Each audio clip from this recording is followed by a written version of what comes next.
السلام علیکم۔ بسم اللہ الرحمن الرحیم۔ صدر صدام حسین ایک دفعہ رات کو عراق کی سرحدوں پر گشت کر رہے تھے تو بہت دور ایک بستی نظر آئی۔ صدام نے اپنے ساتھیوں سے کہا کہ اس بستی میں چلتے ہیں، لوگوں کی خبر گیری لیتے ہیں۔ تو ساتھیوں نے منع کیا کہ رات کافی ہو چکی ہے۔ صدام نے پھر اصرار کیا تو چلے گئے۔ بستی میں پہنچے تو ایک گھر میں دستک دی تو ایک بندہ آیا۔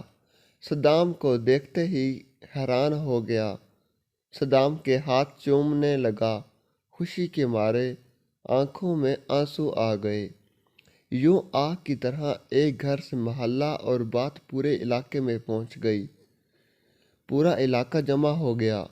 لوگ صدام حسین کا مدافع کرتے اور خوشی سے جھوم جاتے۔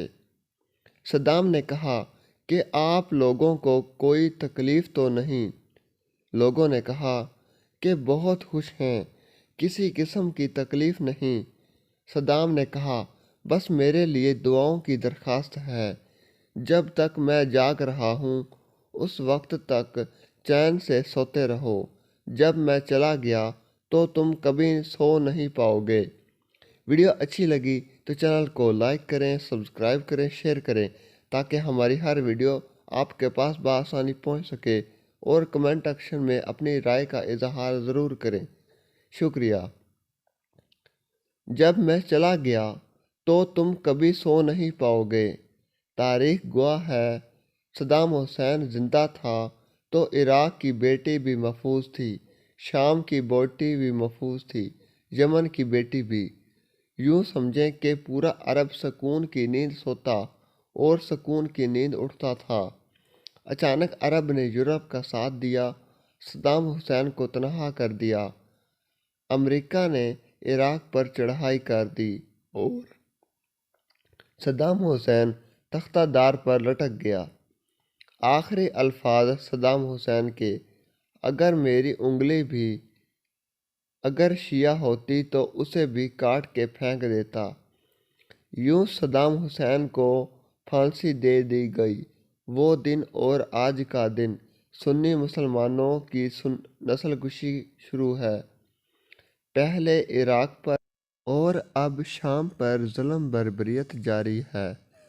تاریخ گواہ ہے، جب تک صدر صدام حسین زندہ تھا اس وقت تک عرب میں کوئی دہشت گردی نہیں تھی، کیونکہ عرب کا مجاہد صدام حسین تھا۔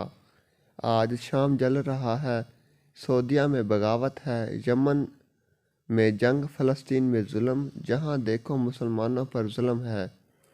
واحد ملک ترکی ہے جس نے کردوں کے خلاف بڑے پیمانے پر آپریشن شروع کیا۔